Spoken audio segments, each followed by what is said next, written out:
Hi, my name is Brandon, and in May 2011, I started having severe diarrhea, off and on, and which led to dehydration.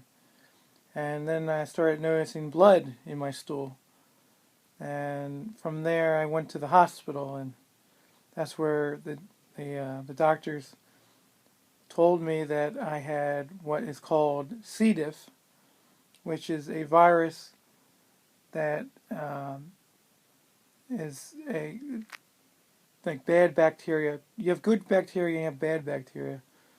And the bad bacteria was overrunning the good bacteria because of the dehydration and the diarrhea was depleting all my muscles and taking away the good bacteria.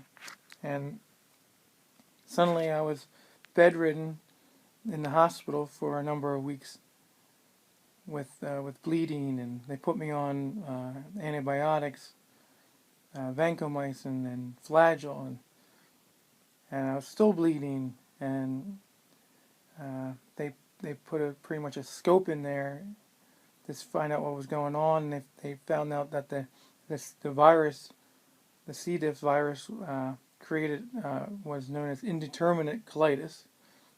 There's different types of colitis. There's ulcerative colitis, which could have been what I had or have with the bleeding and everything.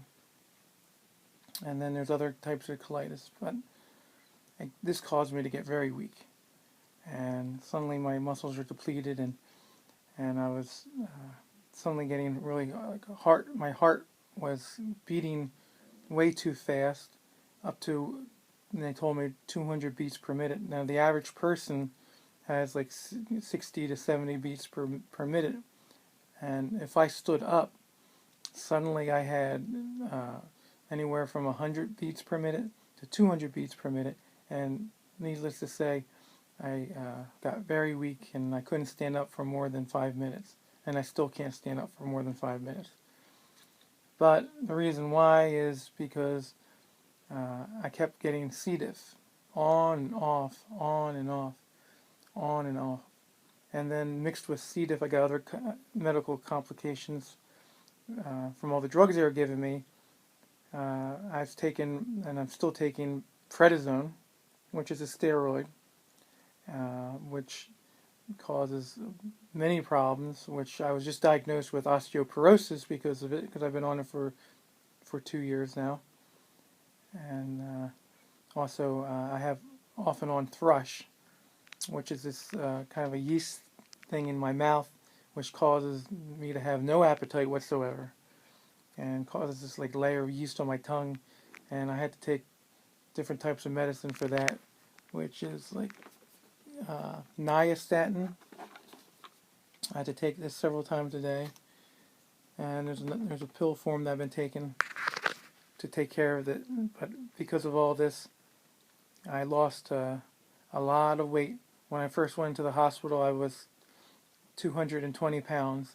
I went down to 144 pounds, which I am right now. 144 pounds. I'm 6 foot. I shouldn't be 144 pounds. Let's see.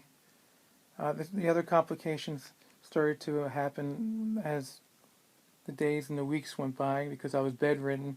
Suddenly I developed what they call a DVT, it's a blood clot in my left leg, which I didn't know about until they did an MRI, and they found, looking for something else related to possible Crohn's disease, but they found instead the DVT, which went to my left lung, which caused a pulmonary embolism, where there was an 80% blockage.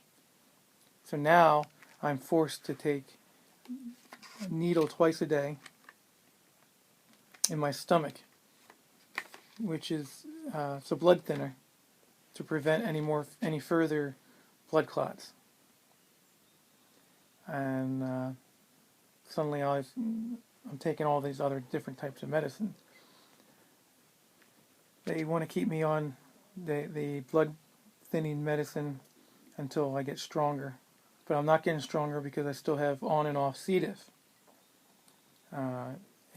And so I continue to take vancomycin and I take Flagyl, but these are medicines that you shouldn't be taking for a prolonged period of time, just like really with any other medicine. But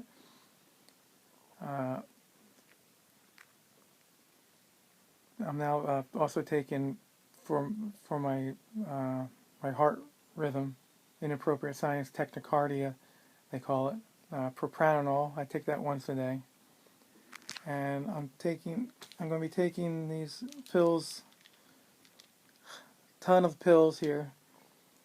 Asacol, 400 milligrams. It says 6 tablets by mouth 2 times a day. That's 12 pills a day for that. And it makes me nauseous. I hardly get any sleep anymore. And the doctor just recently prescribed me some medicine to sleep, which caused a side effects where I'm really tired, but my legs and my arms are sore, and I can't I can't stay still for more than 30 seconds really, and I'm tossing and I'm turning at night, and so I get no sleep. I'm really tired, and we discovered that there may be a remedy for the C. diff and the colitis called a stool transplant. Now this has been around since 1958, and there's apparently a 90% success rate. And here in Pennsylvania, there are some GI doctors that do the procedure. It's not a common procedure, but these doctors are willing to do it for a certain cost. Now, my family and I do not have much money for this cost, but we are desperately trying to get me out of this situation. And really it's almost my last hope, because doctors are talking about taking out my colon, which nobody wants their colon taken out. Believe me, nobody wants to have a bag attached to their stomach for the rest of their lives. Nobody wants to go through all that. Just like I don't want to go through what I'm going through now. I desperately need this, and if there's a 90% success rate, I'm going to go for that. If you could help me out, I would really appreciate it. My family would really appreciate it, and I need all the help I can get. I need all the prayers I can get. If you could help me, that would be the greatest thing in the world. I just want to thank you in advance, and I'll keep you updated and posted on everything that happens.